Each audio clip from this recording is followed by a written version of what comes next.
Anda akan belajar kompetensi dasarnya itu ada 4 ya. Yang pertama KD 3.1. Anda akan belajar menginterpretasi laporan hasil observasi. Yang kedua, Anda akan belajar tentang merevisi isi teks laporan hasil observasi. Ya, selanjutnya KD selanjutnya Anda belajar tentang menganalisis kebahasaan teks laporan hasil observasi. Yang keempat, Anda suruh membuat teks laporan hasil observasi. Ya.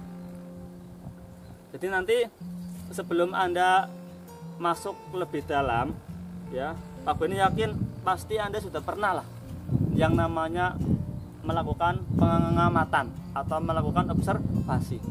Misal waktu Anda kecil, ya, Anda lihat, Anda niteni, Anda ngamati ada hewan yang undur-undur misal. Itu kan secara tidak langsung Anda sudah pernah melakukan pengamatan.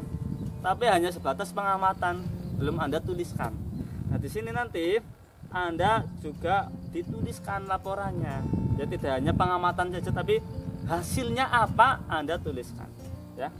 Jadi nanti ketika Anda membuat teks laporan hasil observasi, bila perlu, ya, Anda dokumentasikan, Anda videokan, ya, Anda videokan itu nanti sebagai nilai praktek. Dan nanti Pak Beni langsung sekaligus bentuk kelompoknya. Dan ini kelompoknya berlaku selama 1 tahun. Loh, iya, ini berlaku 1 tahun. Jadi kelompoknya tidak boleh gonta-ganti, harus sama, ya. Baik nanti kelompok teori maupun kelompok praktek. Baik, langsung saja. Ini Pak Beni jelaskan di sini, ya. Karena nanti Anda suruh mengidentifikasi. Nah, sebelumnya sudah tahu ya tadi ya. Coba Bima diulangi, Bim. Tadi teks laporan hasil observasi apa? Oh, nggak tahu ya. Teks laporan hasil observasi itu apa? Teks yang berisi atau teks yang berisi hasil pengamatan dari objek berupa apa? Benda mati, hewan, manusia, ya, boleh gejala alam juga boleh, dan lain-lain, yang didasarkan pada fakta, ya, dan ditulis dengan sistematis yang lengkap, ya. Jadi nanti tidak sembarangan, ya, jadi harus berdasarkan fakta, ya. Nah, selanjutnya di buku ini ada teks wayang. Ini kenapa wayang? Kenapa wayang dimasukkan ke dalam teks laporan hasil observasi? Ya karena wayang itu bisa diamati. Loh, kok bisa diamati, Pak? Coba, apakah wayang hanya satu jenis? Nah, tidak kan? Ada wayang apa? Wayang kulit, ya. Terus wayang wong. Nah, itu kan berarti wayang itu berbagai macam jenis. Makanya bisa diobservasi, bisa diamati, ya. Ya, nanti ini kita bahas bersama, ya. Nah, karena Anda sudah mulai tahu sekarang di dalamnya, berarti isinya apa? Dari pengertian yang tadi Pak Beni jelaskan, berarti apa? Isinya, isi teks laporan hasil observasi, isi teks LHO. Berarti isinya apa isinya? Sudah tahu belum isinya? Belum tahu? Isinya tadi bersifat objektif. Objektif itu apa? Apa adanya. Datanya ya harus sesuai fakta. Misal gajah. Gajah itu apa? Berkembang biak dengan apa? Beranak kan? Itu fakta kan?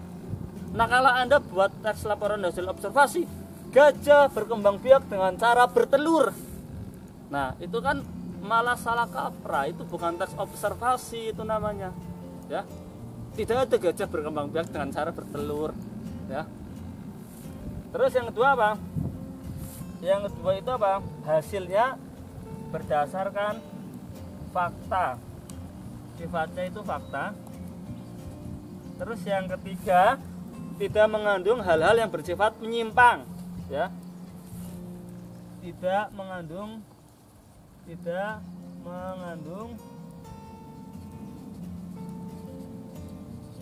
tidak mengandung hal yang menyimpang.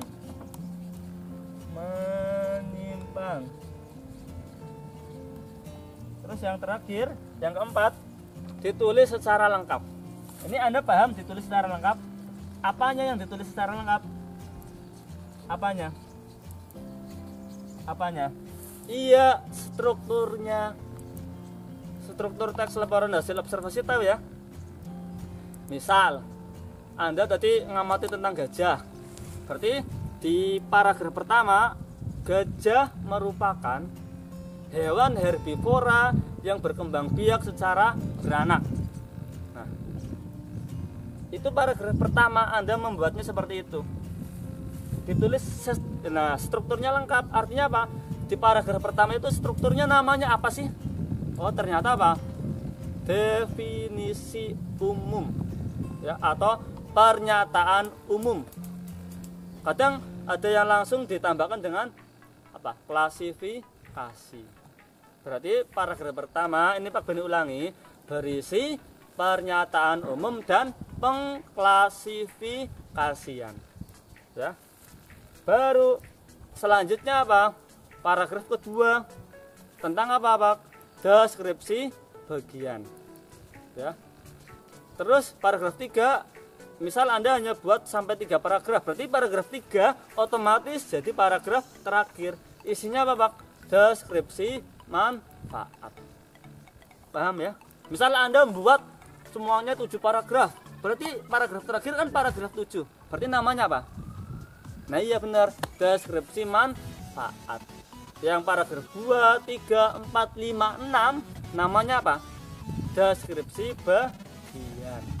Yang paragraf 1 namanya pernyataan umum dan klasifikasi. Nah, sampai sini sudah mulai paham ya? Sampai sini sudah mulai paham? Bisa Pak Beni lanjutkan? Kalau sudah mulai paham, baru nanti ya Anda disuruh ini yang indikator ke 2 ya, tadi isinya ini sudah Pak Beni tulis isinya ya, isinya strukturnya tadi sudah Pak Beni jelaskan. Nah yang terakhir apa, Anda belajar ini menyimpulkan fungsi dan menyusun ringkasan. Ringkasan dan rangkuman tahu bedanya apa? Kalau ringkasan tadi sudah Pak Beni singgung, Anda cukup mencari gagasan utamanya atau ide pokoknya. Baru nanti ketika Anda sudah dapat ide pokok, gagasan utamanya, ya, Anda rangkaikan dengan gagasan utama yang di paragraf lain. Misal tadi 7 paragraf, Anda suruh membuat yang namanya ringkasan. Nah, gimana Pak caranya? Sama kayak tadi, ya. Anda cari paragraf 1, ide pokoknya apa? Bagaimana cara membuat ringkasan? Caranya gimana, Pak? Ringkasan. Caranya cukup mudah. Tadi sudah Pak Beni jelaskan. Anda cukup mencari gagasan utamanya atau ide pokoknya. Boleh sama kalimatnya, boleh sama dengan yang dites, boleh Anda ubah tapi isinya atau substansinya sama, ya. Misal tadi semuanya ada paragrafnya sampai 7, berarti Anda cari gagasan utama P1 apa, P1 itu paragraf 1, P2 apa sampai P7 apa, ya. Kalau sudah Anda cari, Anda temukan, nanti Anda rangkaikan dari gagasan utama itu tadi, ketemu yang namanya ringkasan. Nah, berarti kesimpulannya apa?